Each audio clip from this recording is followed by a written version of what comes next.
Good afternoon, everyone. Doing a quick mic check, and then we will get the stream started shortly. Let me know if you can hear me.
Hello, everyone, and welcome to another casual stroll through Lord of the Rings Online. My name is Matt Elliott. I go by Scenario on the message boards, and I'm a senior world designer working on Lord of the Rings. For those of you that have watched the stream before, welcome back. For those of you that are new, this is a world design focused stream where I take a tour through the landscape of Lord of the Rings Online, talk about what goes into building the landscape, building the world, and how we just pull everything together from research to implementation to polish, all of that stuff. Over the last few years, I've been working through this stream to do tours of every single region in the game. And, as of 2 streams ago, we finished that. We went through every single region in the game. And until our expansion pack later in the year, we don't have new regions to explore, so I thought I'd make up some fun themes to go along with our stream. We are currently in the midst of our Roads of Middle-earth stream. Last stream, we basically went from Arid Luin in the west all the way to Ironfold, and ending our stream in Yarnfast. That proved to be a bit of a long hike. So for this one, we're going a little bit shorter. We are taking Pippin, our hobbit here, to Isengard. Seems appropriate, right? So, buckle up, everyone. I hope you enjoy the ride. We're going from Foreshell to Isengard today on with Pippin and on a Rohirrim mount.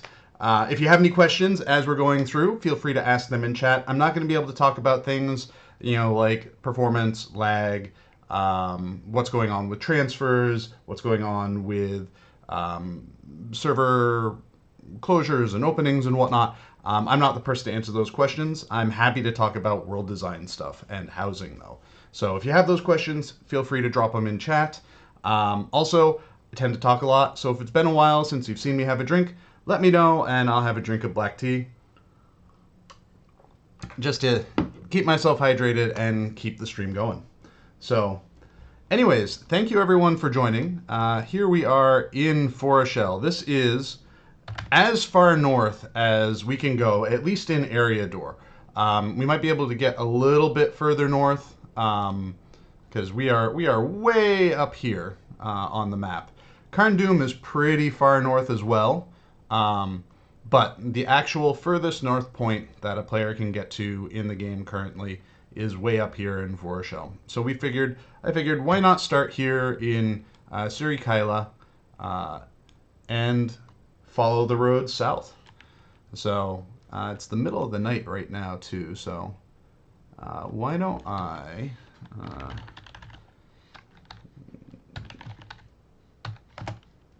make it midday so we can get a little bit more weather going on here. Not that the not that the lights aren't pretty to look at. Those are actually one of the fun challenges that we had when we were trying to figure out how to represent this far north climate. We know we wanted to have northern lights going on while we were up in here, and we weren't quite sure how to implement it at first. And one of our artists spent a good amount of time playing around with different methods of doing the lights and different effects and materials, and ultimately we landed on the design that we had.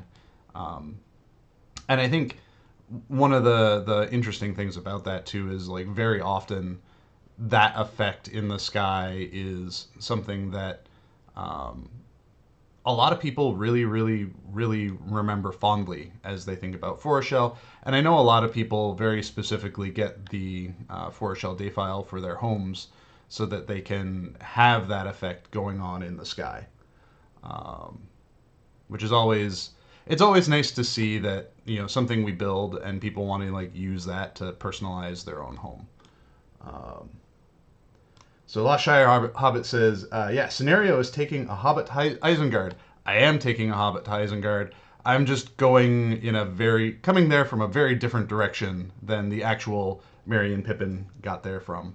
Um, but can't pass up a good joke, right? Xfire says, you aren't kidding me. That's no black tea. That's rum. Honestly, I have not had rum in a very long time. Though I forget the name of it. Kraken was, I think, the last rum that I had, and I like that. That was a good, like, dark, spicy rum. Blossomberry asks, would you be the person to tell about weird shadows that the goose with helmets cast? It's more like the shadow of a house than a goose. That might be something that, by all means, file a bug on it. That's more than likely an art issue that needs to be looked at, and perhaps the entity for the goose needs to be tagged in a certain way so that it casts certain kinds of shadows. It could be that certain assets of it or the way that it's generated is doing weird things with shadows. So I highly encourage you to file a bug so we can get that into our artist's hands. Um,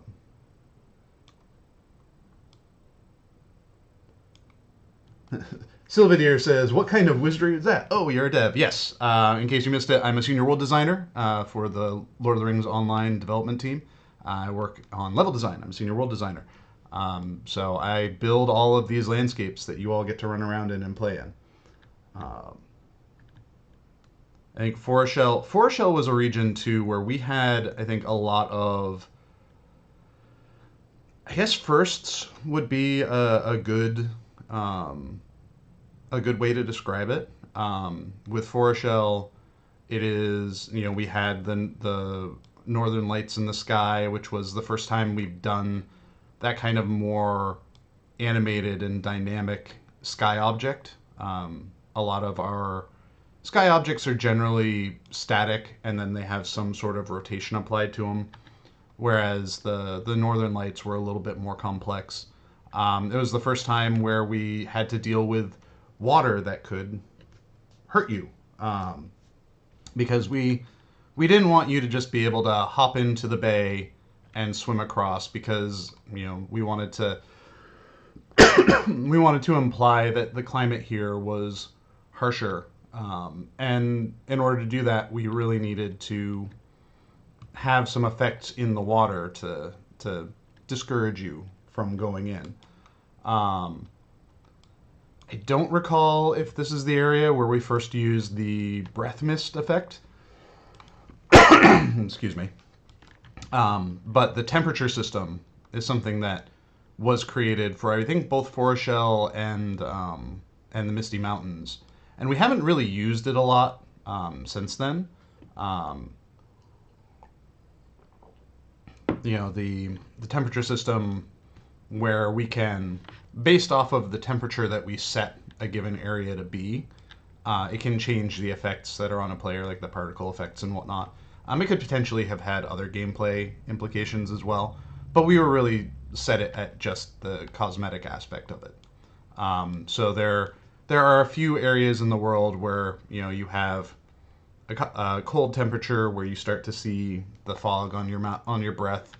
Um, and then I think we have one or two levels beyond that where that breath effect gets more intense and more intense and more intense.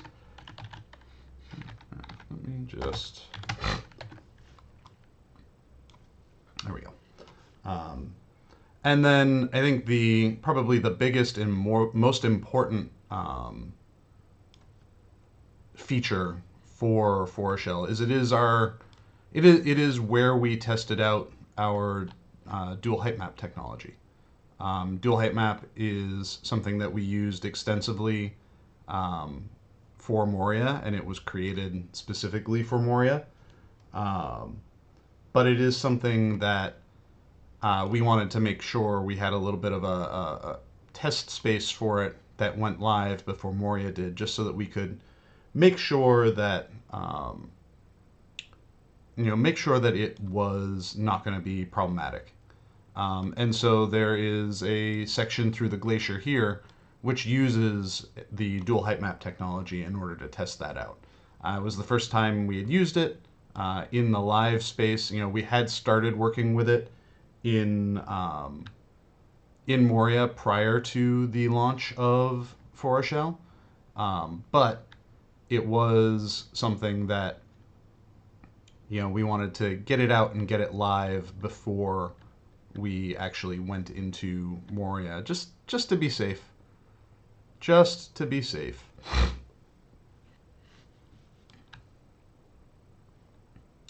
Let's see. Silvadeer says ForestShell for a new housing area.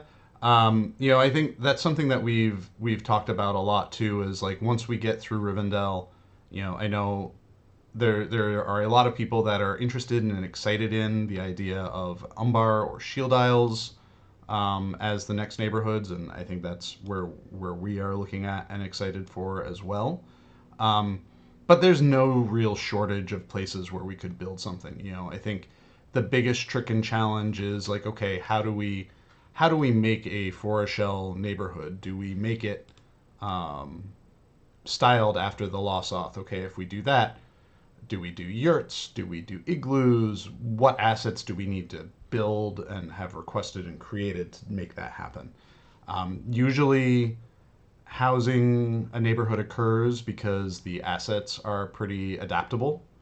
We have a lot of stuff that's available to build those things. And so building a neighborhood that requires more work, more new art, it's just a little bit of a harder lift. Not to say that it's not something that wouldn't happen at some point, but it is something that, as we think about it, we need to balance how much are we spending to develop the assets for it versus what we think the return will be. But yeah, like Losoth built, Losoth neighborhood, a Bjorning neighborhood, those are ideas that certainly have come across our plates before, and that would be cool if we had the assets to do it. Xfire asks, what would you change if you did ForestShell in the present day? Any new tricks? I think one of the things that's always hard for me running through older parts of the game is like looking at how we built the cliffs, how we built the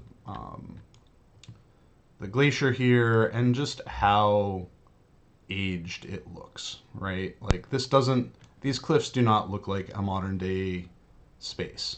And so I think if I had to approach work on ForestShell again, a lot of that would be kind of where I would focus. Making the cliffs, making the boundaries, making the glaciers just look and feel better. Let's see, that's a dead end down there, if I recall right. I think we nailed the atmospherics of the region really well, so I wouldn't really want to touch that. Like, I like how this has this like wintry haze going on, where it kind of implies that the fog in the distance isn't necessarily fog, but it's like the snow falling, which makes everything look like it's foggy, that sort of thing. But um, all right, let's see. A couple more questions. More stable masters would be so awesome. 4Shell needs swift travel everywhere. There are definitely a couple of regions that are on my short list to look at as far as where we might need to change things. I've talked a little bit about internally about how there are a couple of regions that have stable systems in them that are different from what we do everywhere else, in that they require, like, oh, you want access to swift travel, you have to complete so many quests or have a certain reputation level, like that sort of thing. And I think that kind of travel system was pretty useful when those regions were endgame. But now it's probably useful to kind of reevaluate how we built those systems and see if the gameplay and the usage of them kind of necessitates that kind of thing. So it's something that we want to look at. It just takes time to get to revising old travel systems on top of all the other stuff that is on our schedule to make. Because some stuff it's easy to revise. Other regions take a lot more work. Moria, for example, that revamp was necessary and extensive, and I think it turned out really well. It just took me, I think I was working on it for a month straight to get that revamped. 4Shell is a smaller monster, and I don't think it would be as time consuming to do, but it still takes time.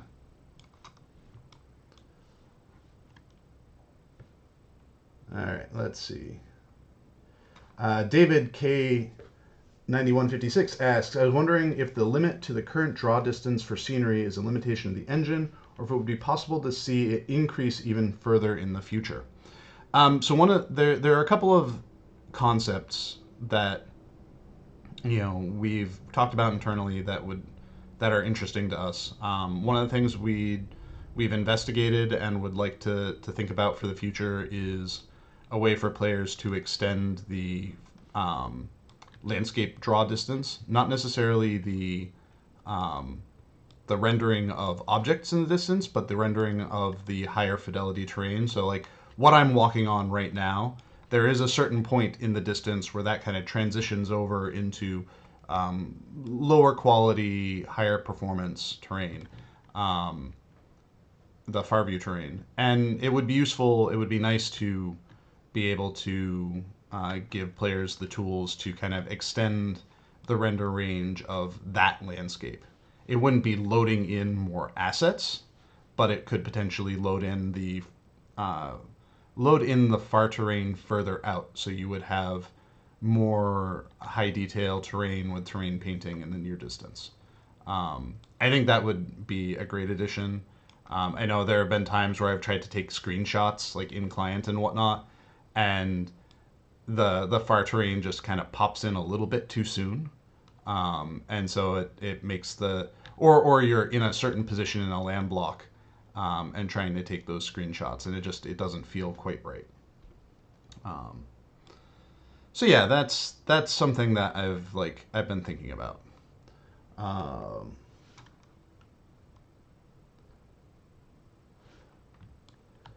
so Blossomberry says, were you using the freezing water to hide something, or was it let's add some hypothermia here? A bit of both.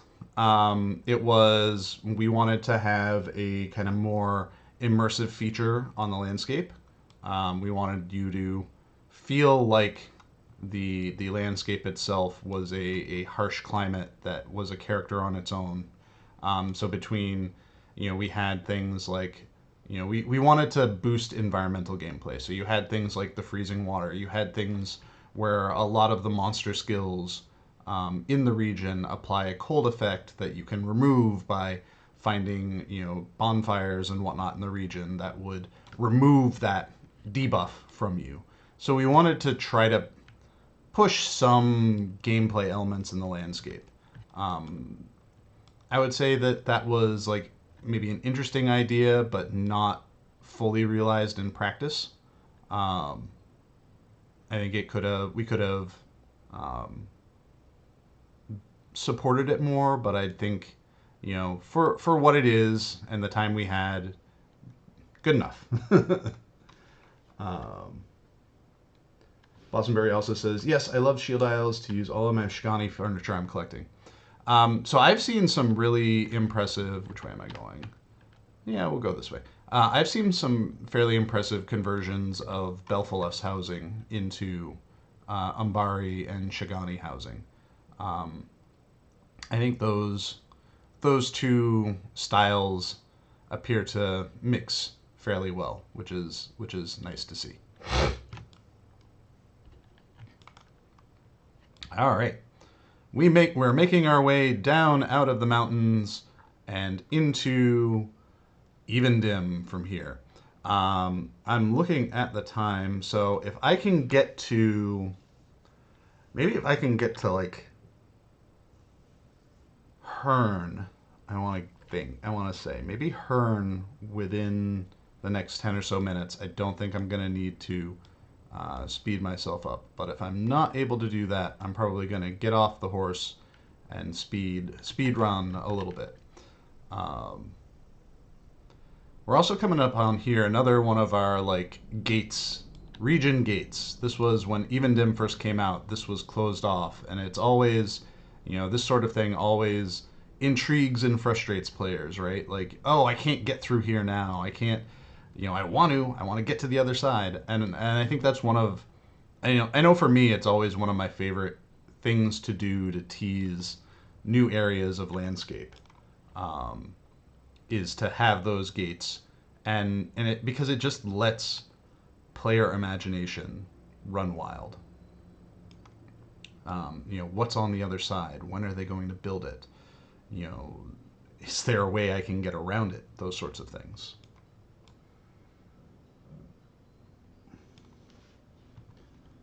Sylvadeer says, you did a bang up job on Forest Shell, seriously. I love this area. I love how wildernessy it feels, and I feel like I'm the only one on the map.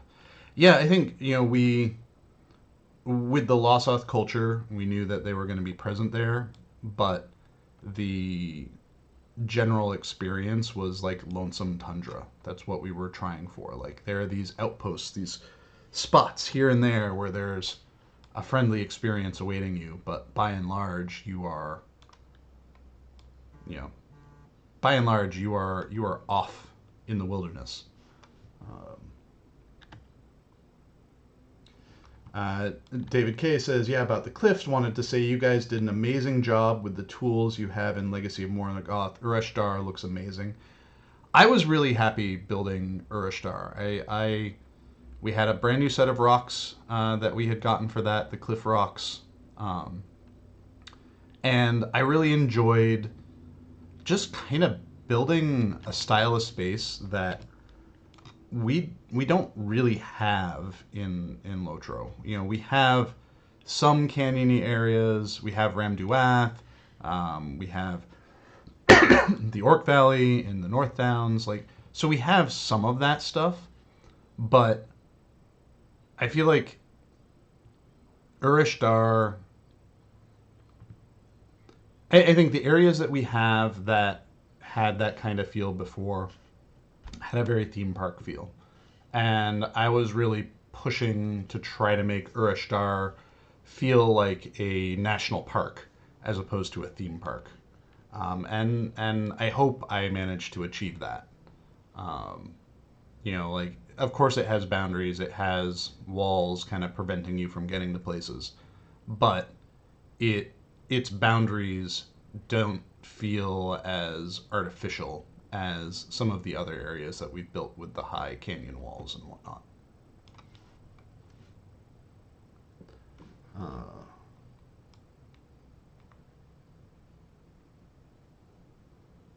so Xfire says, I would rather have the assets load in earlier many times. I have NPCs jump up in front of me from nothing. Is that a possibility?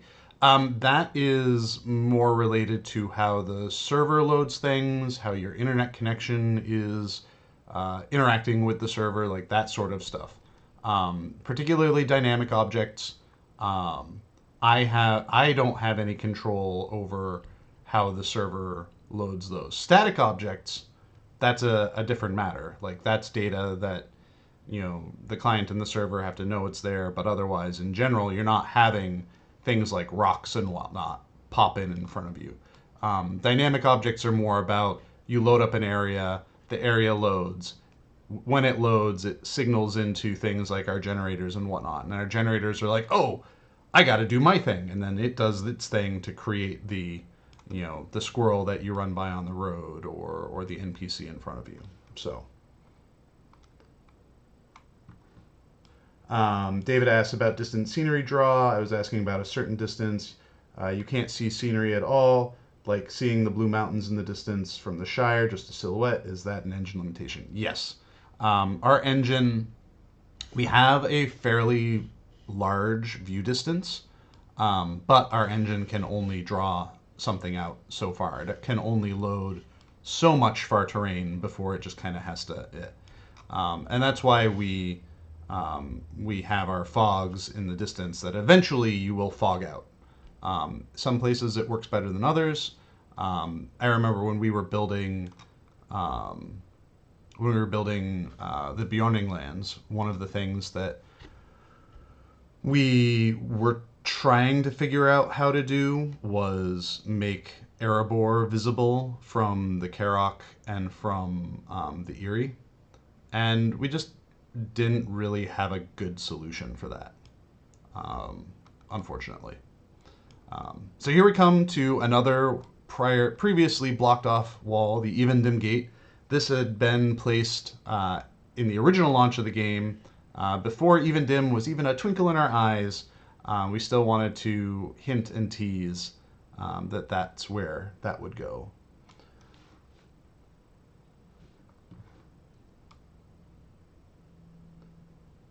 All right, let's see. Are there any plans to connect Angmar and Foreshell?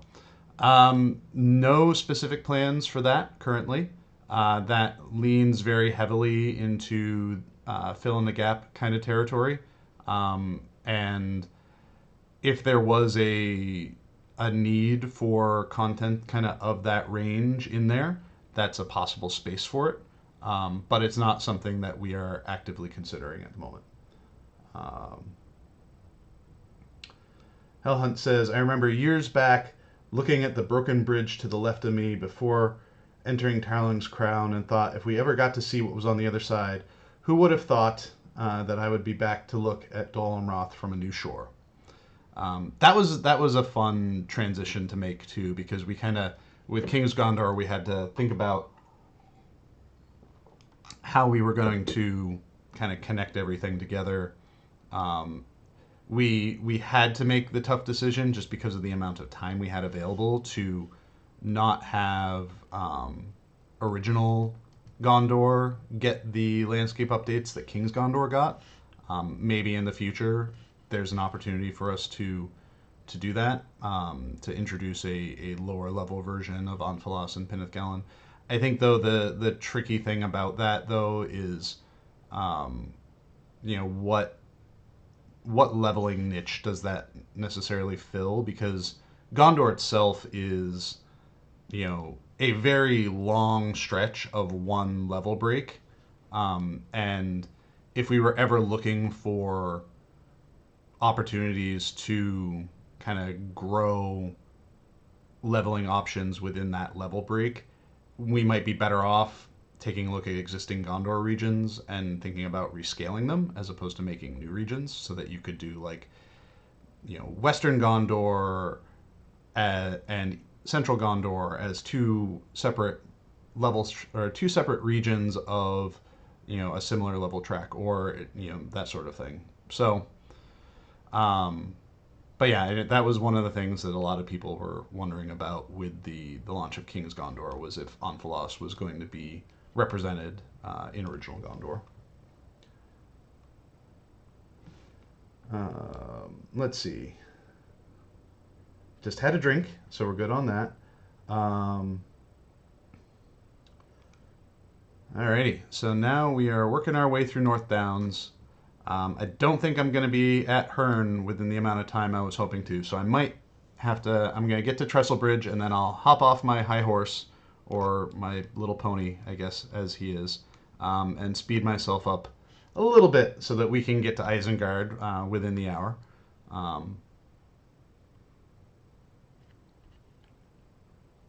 I always loved the bridge at Trestle Bridge. Um, it's one of those two where like there's a part of me that kind of wants to like go back to it and see if we can get a more modular set out of it, so that or in this style, so that we could do more work with this. And it might be something compelling to think about when we if we ever get to something like Dorwinion. Um, we have these human style buildings, but I think I've always thought the Tudor style, like these structures here are very unique and distinct, and stand out from the rest of the Brie stuff. So it'd be really interesting to kind of try to grow that set of assets. Another a distinctly different human style. All right, I'm gonna hop off my horse. So we're gonna dismount Rumble, and we are going to run 2. All right. So this should scoot us along a little bit faster. We kind of came through this area, or portions of this area, last stream, anyways. When I did the run from west to east, I gave you all the decision point whether we were running north up through North Downs and through Angmar to cross over, or if we were going east to kind of go through the Trollshaws and Misty Mountains. And chat said north, so we're kind of doubling back over an area that we've already visited before. I think I don't know if I've mentioned this before, but one of the reasons why initially, and just like even going into first person mode here, running along the road, one of the reasons why I think I started playing a Hobbit when we launched the game was in part because I always felt like I was moving faster. Being lower to the ground moves past you faster, and so I always found that just like compelling, especially when you're like traversing large amounts of landscape. Anything you can do to make it feel like you're moving faster felt important to me at the time. I remember playing other games with, and playing characters that were like bigger characters that filled up more space, and they just felt like they animated slower to cover the same amount of distance. And meanwhile, hobbits just feel like they are just zipping along, even though they're not actually really moving all that much faster, if at all that faster. Actually, no, they're moving the same speed. Sylvadir says, how close are we to Rivendell housing? Well, we're currently in Breland, and Rivendell housing is in Rivendell, so we're a few regions away right now. No, I know what you mean. Rivendell housing is in progress. We have an expansion pack that we need to finish building first. Once that is done, we'll be turning back to active development on that. I don't have a timeline for release on that because I just want to be safe on announcements and whatnot as far as that goes. We want to make sure that the person working on it has the time that they need to work on it. We want to make sure it has time for testing and whatnot as well. We did get a bunch of new asset variants for that. So those of you that were concerned about the structures looking like the same colors and whatnot as the Falthorn housing neighborhood, don't worry. Those exteriors have their own unique colors and whatnot that are going to be uniquely for Rivendell housing. All right. Let me auto run and I'll take a look at. Let's see. So, David asks, anything you can tease about the next expansion?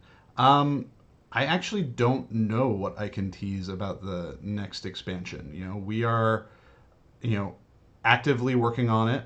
Our the landscape team's goal, the world team's goal, is to have um, all of the first pass landscape done actually within a couple of weeks, so that we can start getting content placement in, and so that we can start doing polish and integration work, world systems integration work on it. Um, we've got all of our shells built for the various instances that are going to be coming out with it as well. But I don't really think I can talk too much more beyond that. I think we're progressing really well on it. Um, artists are arting, world is worldin, content is contenting. So um, I would expect. I don't know when we'll be doing screenshots, but I would expect more information on it within the next like month and a half or so. Just pay attention to the message boards. Um, when you build large castles on a landscape, what determines the layout of it? A realistic layout, fit the landscape, allow for certain questing experience, or something else? So back in the day, I think we leaned more heavily on like what would look cool and what feels like we would design these spaces like this one that I'm just running through with the sense of like more like how can we put threats through here and kind of force people through areas. And that would often lead to kind of weird designs. Like this isn't something that someone would ever build, kind of thing. Like this is weird and how it's laid out. Um, I think now that we are all just like more mature designers, we've spent more time building these sorts of things out, we kind of have a better sense of what needs to be involved in building these things. And like for me personally, as we're running here through Andrath, for example, let me bring up the map real quick. Over here at Karanost, we had received, one of the big plans for Before the Shadow was, we wanted to kind of revamp the Arnorian ruin set, like update its textures. A lot of the models were kind of old and clunky, so one of our artists went through and he just redid everything. And Karanost was the first place that we took those rebuilt assets, and I actively was like, okay, how do I use these to build something that feels more like it would have been a fortress, a city, a stronghold? Because we didn't really approach things in that way before. Tharbad, similarly, the designer who worked on that, he built a lot of the Gondorian stuff. I think Gondor was really a turning point for us when it comes to building ruins or even active city spaces that feel like they should feel. That there are roads where there's supposed to be roads and buildings where there's supposed to be buildings. Um, until before then, I think we were very just kind of like haphazard, like, oh, this looks cool, but it doesn't necessarily have function to it, or it doesn't necessarily um, imply function. So that is, yeah, I think Gondor was really a turning point for how we design these sorts of things.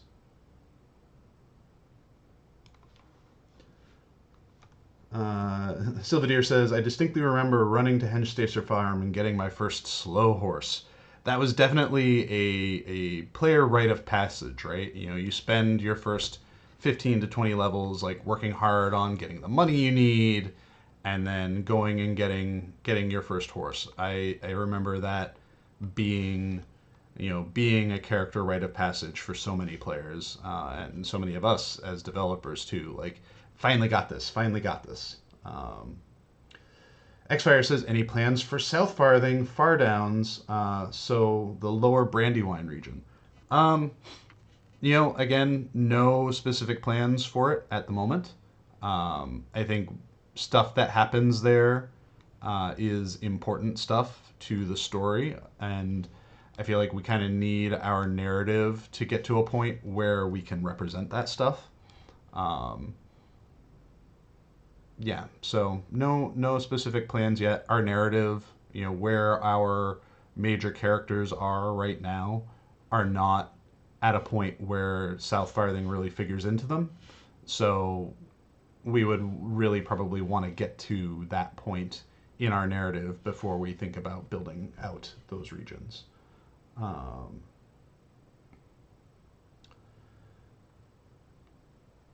all right. Manadler says, love the Elfie Deco from the reward track, but is there any chance the weapon racks can be made to go in a wall slot also?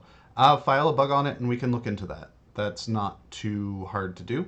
Um, some assets don't play too well with wall hooks and might require you to do some readjusting.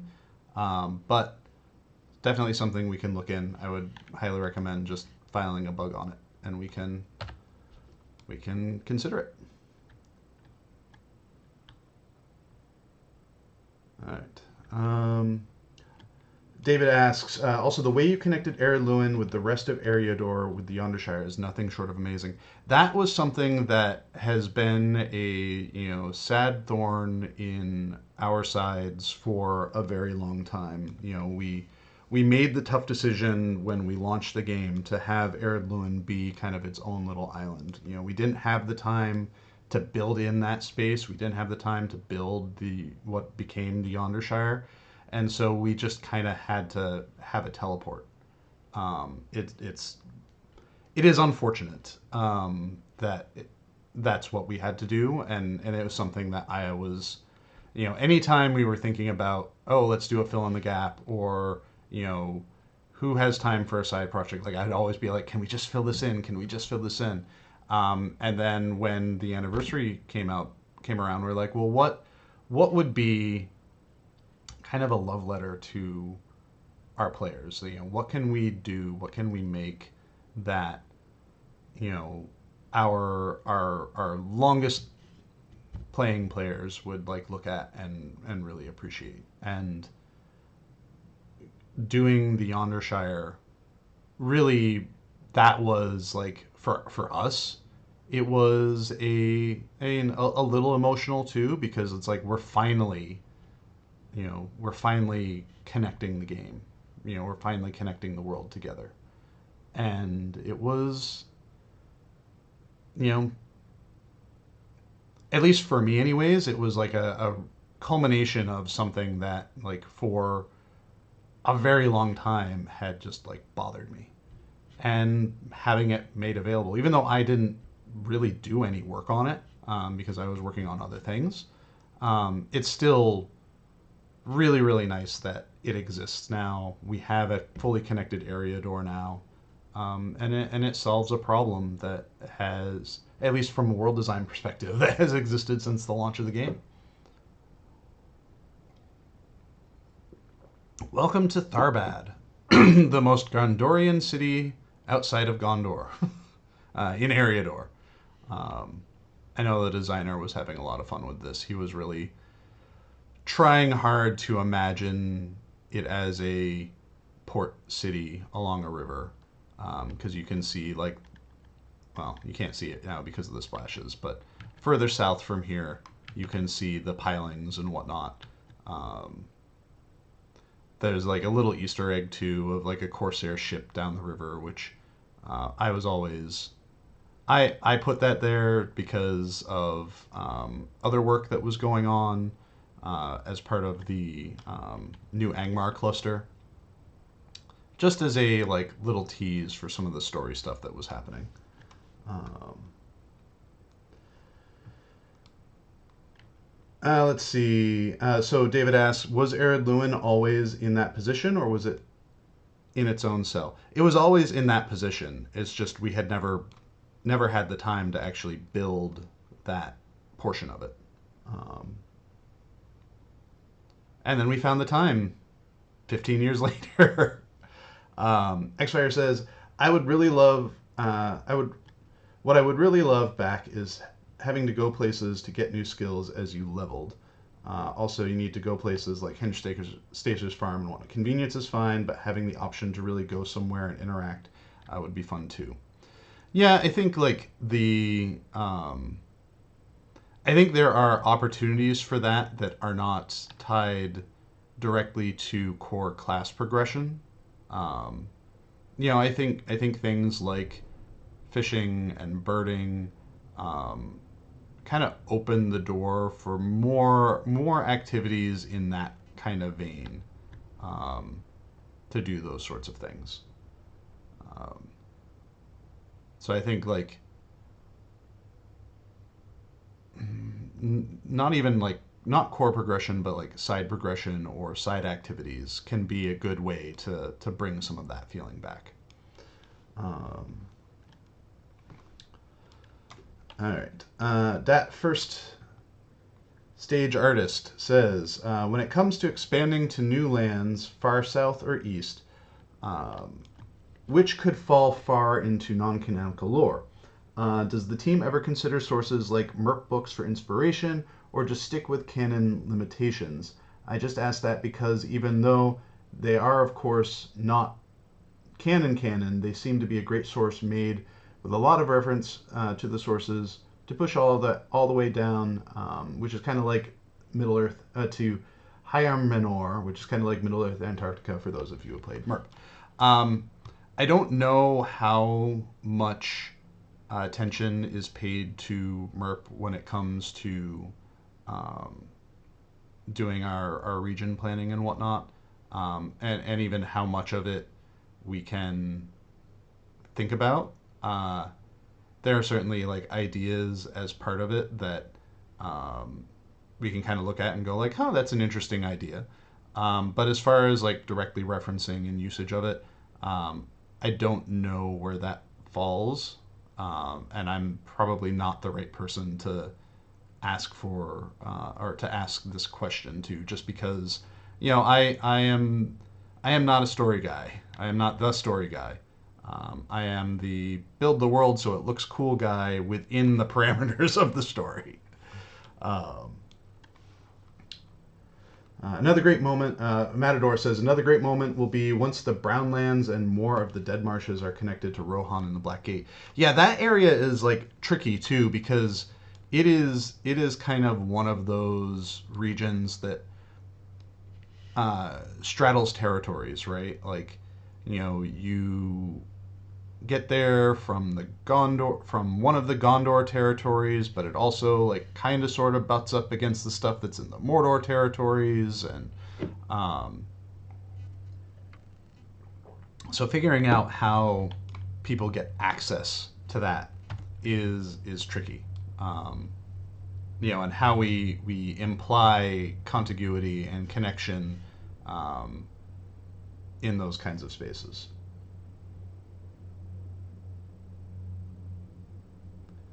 Xfire says, "Oh, I found the Everswim Upper Brandywine underwater shipwreck very cool. Having quests on that made it even more fun." And we have a lot of the talk like a Corsair stuff that I think interacts in that area as well. Um, Axion says, "Any chance on new hobbies? Painting using dyes." Our systems designers always have ideas for new hobbies. Um, when those ideas come to fruition is up to their timetable and inspiration. And that is about all I can say on that. Um, any thoughts on bringing back landscape threats like roving threats, or does that cause just too much lag?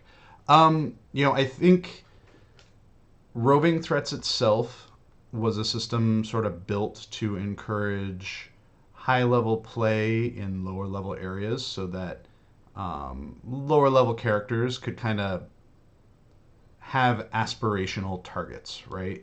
So, oh, hey, I'm playing in Angmar and there's, as a level 45, 50, and there's this group of endgame raiders who are going after this, roving threat raid boss. So it's like I get to see how cool they look and how they're doing their cool stuff.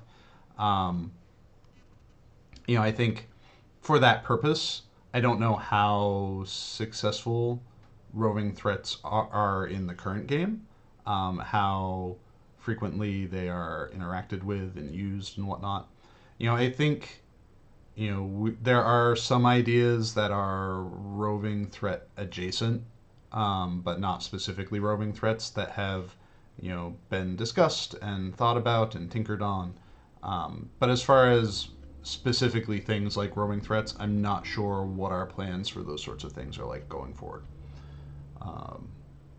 Because those often usually have their own reward progressions and whatnot as well that are outside of my purview. I can make pretty spaces for them to go in, though. I am working on some ideas and systems for the landscape for the expansion. Well, not specifically for the expansion pack, for the game in general, but I want to try to pilot them in the expansion pack. That might scratch some of that itch. Not necessarily, but yeah. Ideas, we got them.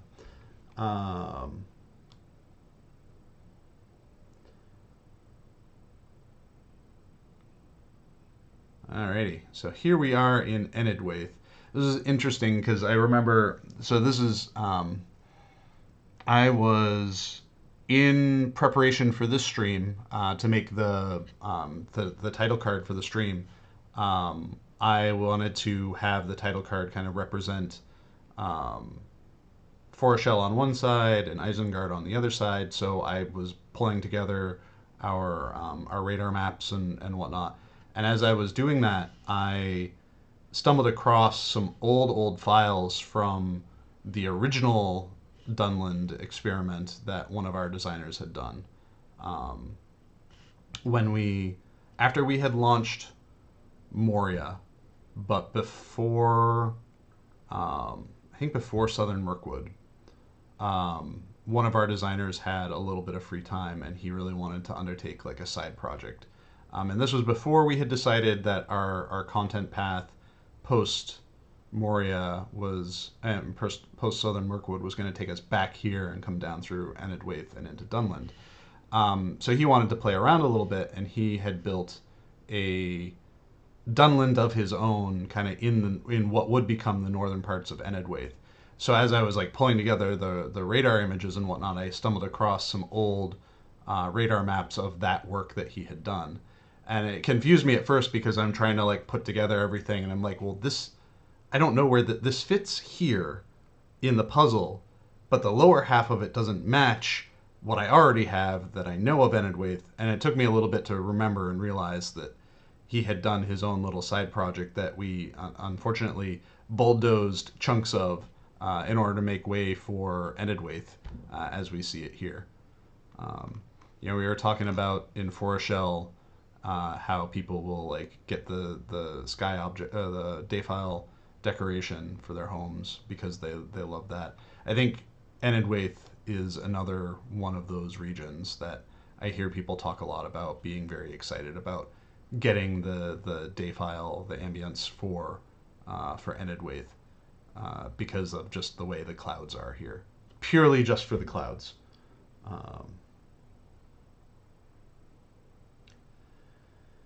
So some conversation about some unfortunate Tolkien names in chat going on. Yeah, Tolkien. I think one of the challenges with anything when it comes to language is language changes over time, and the meaning of something can morph or gain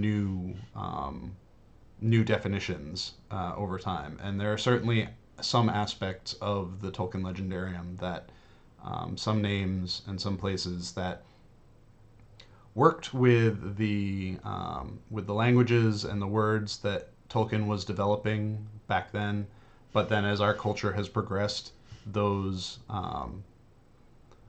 words have other connotations to them, or at least portions of those words have other connotations to them that make them, unfortunate and difficult for us to use.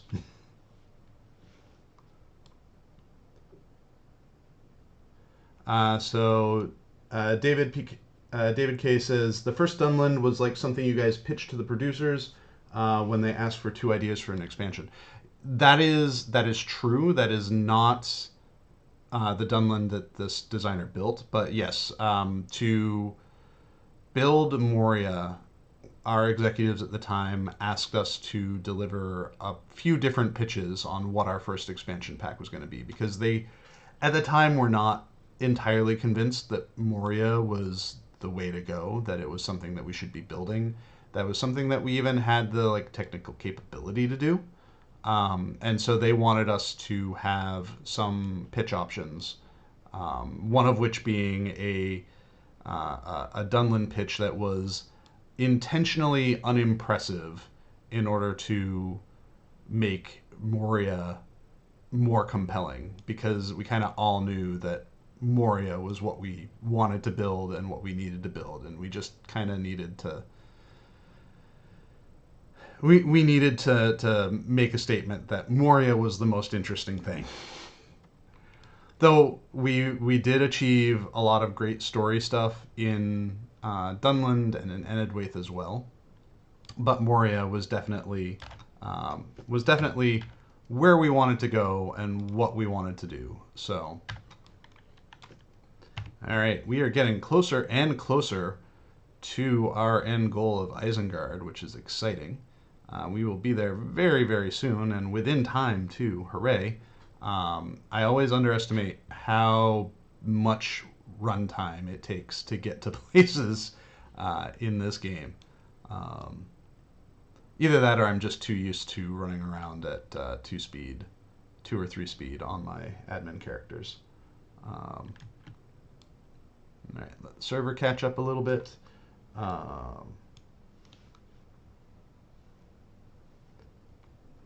Let's see. Take us back to Isengard again before it was corrupted or before Saruman was destroyed it. There's got to be some way to work it into a story or a festival. I think we've certainly experimented with doing regions set in different time periods. We had Mordor besieged. We had what's his face? Yes, Azanul Bazaar. And I think those kinds of places work really well with a strong narrative along with them, a specific story that we want to tell. And so if we were ever to do, pristine Isengard before the corruption of Saruman, that's certainly something that I think we would want a strong narrative reason to do that. I think there are a lot of things that we don't want to go to places, just because. We want to have a good reason to go. All right, where am I? Here I am. We want to have a good reason to go to them. And we want to have good stories to tell in those places when we go to them. Fill in the gapped regions, we can be a little bit more loose. But something like Isengard is big enough that I think going there just because is not the right reason to be there.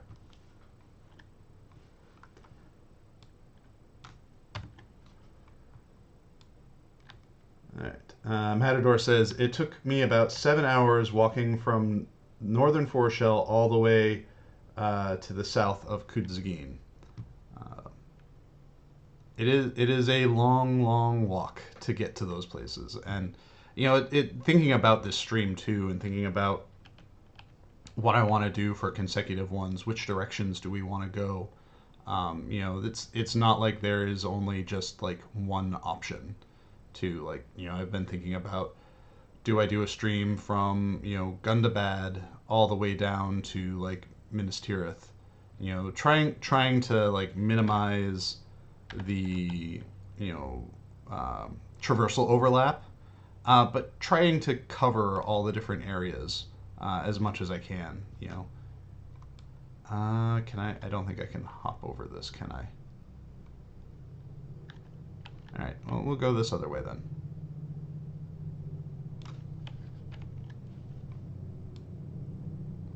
But yeah, one of the thoughts I had too was, depending on what we have for a bull roar environment, it might be fun to do like community escort event where, the goal is that I will, log on to like Bullroar or something if we need a stress test and do, not necessarily a chicken run, but a like level 1 character run, and we go and see how far we can get before I get killed by something. What is currently the northernmost? What is currently the northernmost point in Lotro? Is it Gundabad or Foreshell or some other place? Let's see. Where am I? That's where I am. All right. Let's see. Northernmost point. Technically, physically, it is probably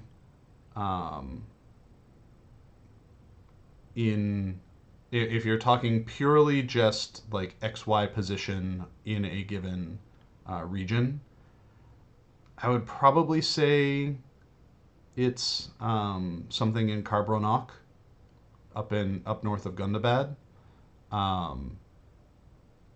But I would have to go and actually like get the locations and compare them.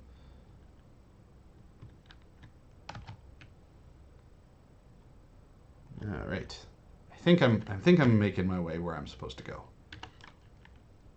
I keep forgetting that we had done kind of some instancing stuff and some layering stuff when it came to the Gap of Rohan.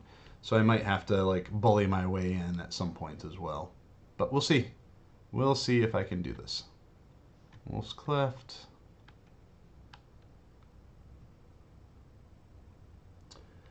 Have you ever had problems on the XY in some filler regions fitting in between others? I mean, usually when we've done the filler regions, we build them intentionally to... no, I still got to go this way. When we build in the filler regions, we build them intentionally to fit in the spaces they go in. We did have an issue when we were building Umbar Mok, where I keep going. All right.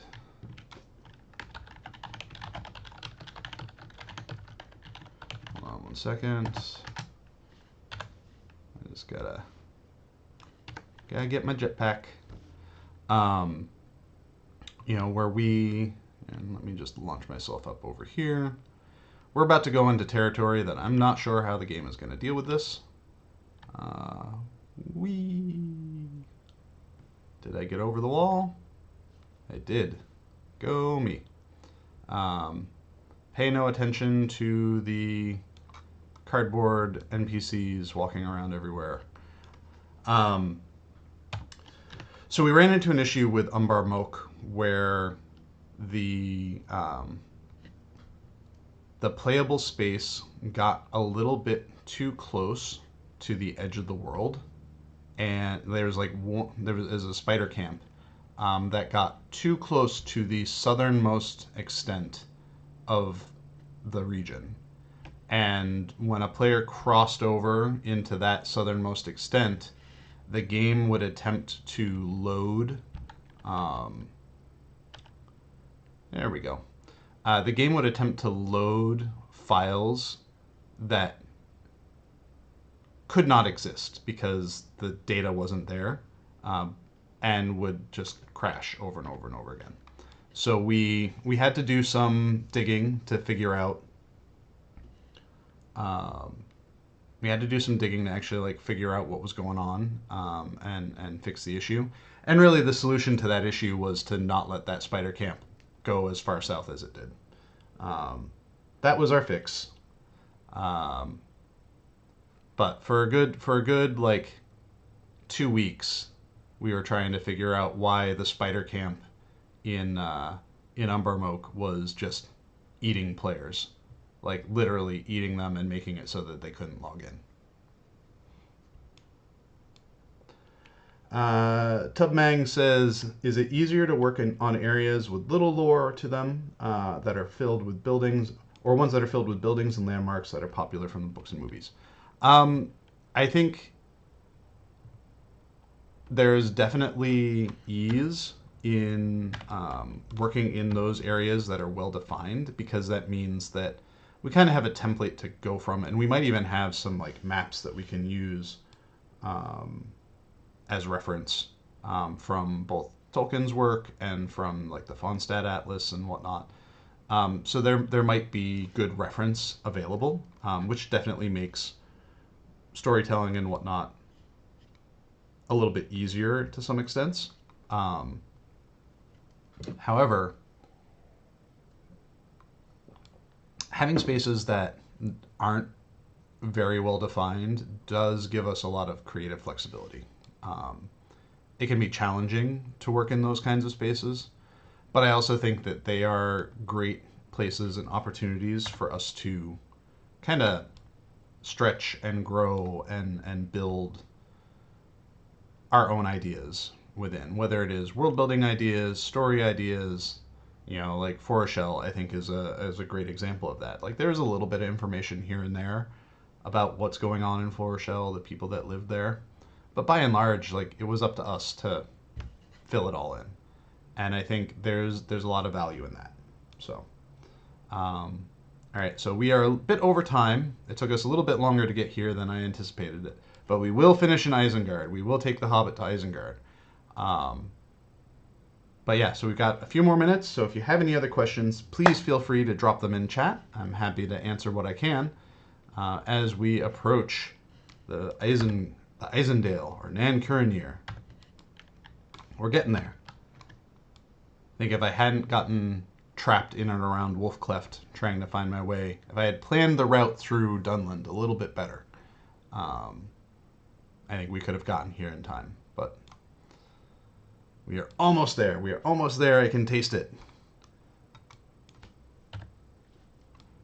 Alrighty, we're coming up through. I remember the first time I played through this area as a player, getting my butt absolutely kicked by the camps that were here, and I don't remember why. I just remembered like getting thrashed around a lot by the camps in this particular area that I'm going through right now. All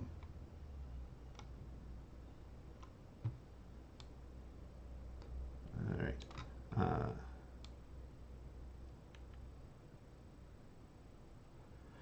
I dreamed you were very excited about having designed Massachusetts. Can you confirm that in the real world you are not in fact responsible for the winter effects there? What winter effects? I don't see anything resembling winter happening here in the last couple of years.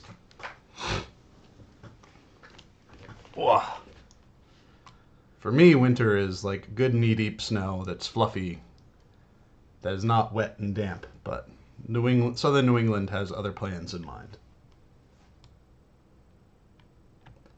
All right.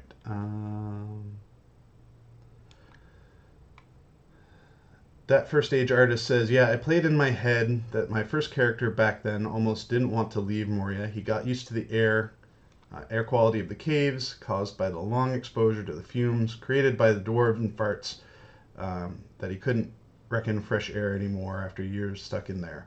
Felt toxic. I think like Moria is always something that's like tricky for players, right? Like we built a really impressive thing, specifically, especially for the time that we built it in. The era that it was built in, and I think a lot of players were really excited to go through it and play through it. But it is a very oppressive region. You know, we learned some lessons from Angmar, but I don't think we learned all the lessons we needed to when it came to Moria, and very intentionally when it came to building Gundabad, we looked at Moria and we're like, okay, what caused people to bounce off of Moria? You know, why did they want to leave it? And a lot of it was just like the kind of dark and oppressive nature of the space. We needed breaks of freshness. We needed changes in lighting and whatnot to keep people from feeling like they were just overwhelmed within it. All right, we are steps away. I'll answer these last couple of questions once we get to the gates, and then we'll wrap up our stream. So here we are. We have made it to the Tower of Orthanc and the Gates of Isengard. Thank you, everyone, for taking this Hobbit with you to it. This is where we'll start our next stream. We'll start here at the Gates of Isengard. So last couple of questions. Tubmang says, was Umbar designed with less restrictions? I love how it turned out. There were certainly design challenges for Umbar. We wanted to make sure that we represented the Númenórean heritage, but we also wanted to give it a brighter, fresher feel than the stuff we had built in Gondor. So yeah, there's always a balance of challenge and and ease in all of these things. David K asks, have you also worked in level or world design for DDO? I built the initial pass of the King's Forest, I think it was, in DDO, though I don't know what shape that space is in now. I don't know how much of it has changed since I worked on it, because I worked on it kind of in between. I think I worked on it a little bit before Western Rohan was in development. So Xfire says, Moria was such a great barrier achievement. When I played through it for the first time, had such a great time. Bit of Goblin Town XXL. There are certainly parts of it that we wanted to evoke that feel. Let's see. Alrighty. Well, here we are at Isengard. We made it over the course of probably 3/4 of a day in game time to get here. Half of it on horse, half of it not. But thank you, everyone, for hanging out with me as we strolled through the landscape. Next stream, beginning of August, we will be starting here and we'll be working our way south. Maybe see if we can shoot for either maybe Minas Tirith or let's shoot for Minas Tirith, and if we're feeling like we can get further, we can maybe try to work our way through the Gondors as well. So thank you, everyone, for being here for our second Roads of Middle-earth stream. As far as stuff that's going on with LOTRO, I believe the Summer Festival is still going on. Midsummer is still going on. So if you haven't yet, feel free to jump in and check out Further Home. That was a fun little island to build. We also, I think, have some bull roars actively running over the course of the next few weeks to test upcoming changes for Update 45, particularly class changes. And next week is a very special. Next week would normally be when Orion and I do our we have a cave troll stream.